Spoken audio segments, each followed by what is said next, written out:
and I reckoned we would arrive at our new house around lunchtime. We decided to picnic there. Over the final miles, I drove through Madalskirk with its impressive Benedictine abbey, then found myself in Aidensfield. This is a beautiful village, built snugly into a steep hillside so that no northern wind can chill its homes. The southern sun warms them all, and the spring daffodils bloom 3 weeks ahead of those in less congenial climes, like my hilltop. I passed through Aidensfield very slowly, looking at the squat parish church, the ultra-modern Catholic church, the friendly pub, the garage and the village shop, all within 100 yards of one another. 1 or 2 people pottered along that peaceful street, and I wondered if they realised that the battered old hillman cruising suspiciously slowly contained their new bobby. Once up the steep hill at the distant end of Aidensfield, I turned right, and there, standing magnificently on its own hilltop site, was that lovely police house. It was 10 minutes to 1, and the children were as excited as a 3-year-old, a 2-year-old, and a 1-year-old could be. I steered the gallant old vehicle through the open gate of the police house and halted on the concrete drive. The house was empty, of course, the previous occupants having been moved out that same morning. Happily, the day was fine and dry, but many is the time policemen have moved house during rain or snow, to suffer the indignity of wet-footed removal men tramping all over clean floors. We were very fortunate to have such a lovely day in June. The key, I had previously been told, would be concealed in the garage, under a half-full tin of paint. I found it, and from the attached label saw it was for the front door. By now, the children were pottering about the spacious lawn, exploring their new territory with a curiosity that could lead to problems, but Mary decided to leave them there, took the key, and together we approached our front entrance. We were surprised to find a cabbage in a string bag hanging from the doorknob. Mary looked at me for guidance, and I looked at the cabbage. It seemed a good, solid cabbage, but there was no note, and no indication of its raison d'etre.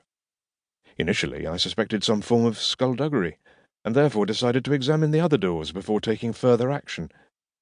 Was it full of sneezing powder? Or water? Was it a plastic one?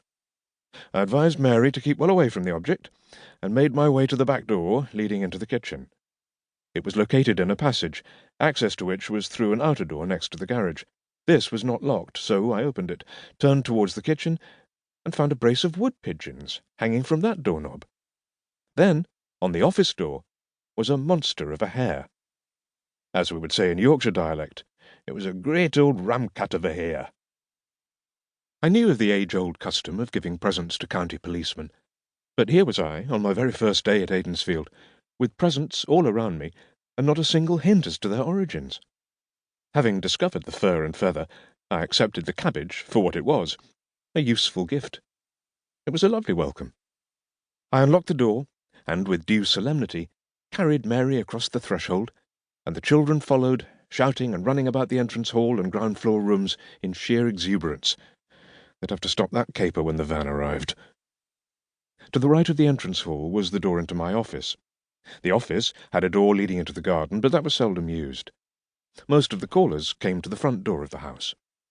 The office had a counter across the middle with shelves beneath it, and in the centre was an official-looking desk and telephone.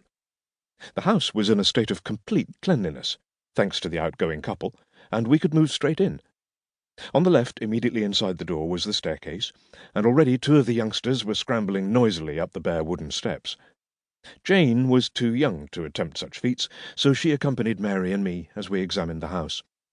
The dining room had a plain-looking electric fire and a window looking south.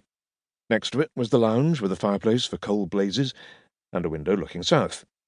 Those views were glorious, taking in an entire valley with conifers beyond, scattered farms below, and the distant wolds of the East Riding of Yorkshire.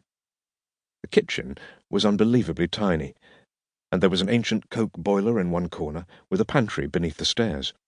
The kitchen door led out into the back passage near the garage, where I'd found the pigeons. Upstairs were 2 reasonable bedrooms, with windows looking south, plus a smaller one, with windows looking north, and a bathroom, with windows looking north. A big garden, with soft fruit, vegetables, and flowers, sloped away from the house on its southern aspect, just beyond the lawn underneath the lounge and dining room windows. There would be about 1/3 of an acre of garden, much of it allowed to go to waste, but about 1/4 of which had been cultivated.